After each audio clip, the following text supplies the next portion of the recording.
Yeah, it's a really good one. Pretty good? It's Okay. Oscar. So what do you want to do? Just like everything? toe. Yeah, everything head to From toe. the muscles and stuff like that. So we don't have the... Never really got to study the mouth that much because it was Yeah, hard. so you might want to look at that on a different version or a different rat. All right, so we'll start up here. So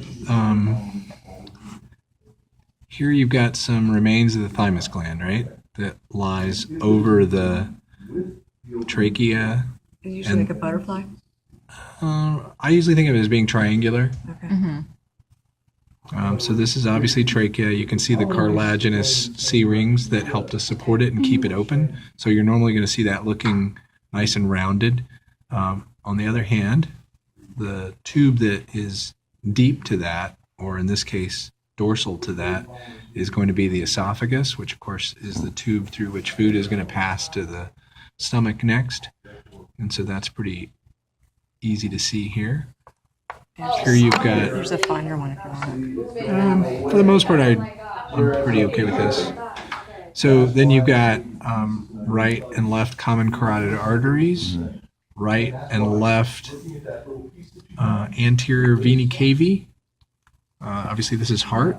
Here's an atrium of the heart. That would be the right atrium. This is the left atrium. These are sometimes called auricles because they're like ear-shaped flaps. These are obviously lungs, lobes of the lung. You can see the aortic arch here to some extent as well. So that would, if I had the pointer in that, you could say aorta or aortic arch. If we roll this off to the side a little bit, you can see down here the azygous vein. It's just on the left side, and you can see it readily by rolling the lungs back. Not much of anything else back there that you would see being pointed out, with the possible exception of the aorta. But usually I would point to that down in the abdominal cavity. If I pull this up, you can see the first part of the posterior vena cava. Again, just in case you didn't get the correction somewhere along the way in lab, it's mislabeled on the drawings as being the right posterior vena cava. You should have crossed off that word right because there's not. There's just one. There's not a right and a left.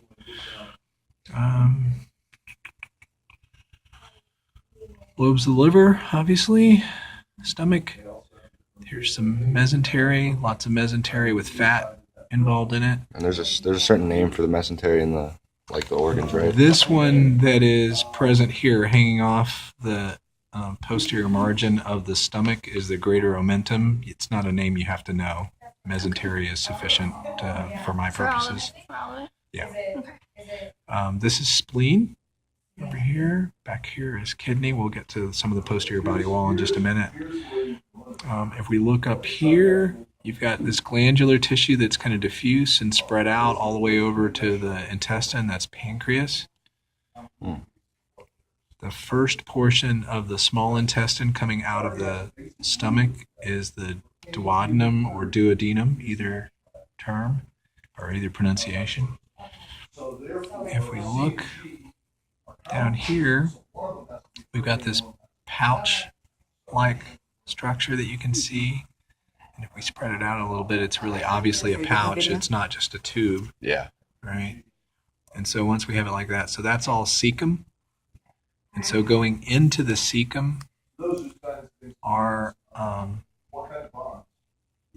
is the part of the small intestine, the ileum, and then leaving that is going to be the ascending colon, which is going to go up, circle around, and then eventually become the descending colon, which proceeds underneath here to the rectum, which is the straight part.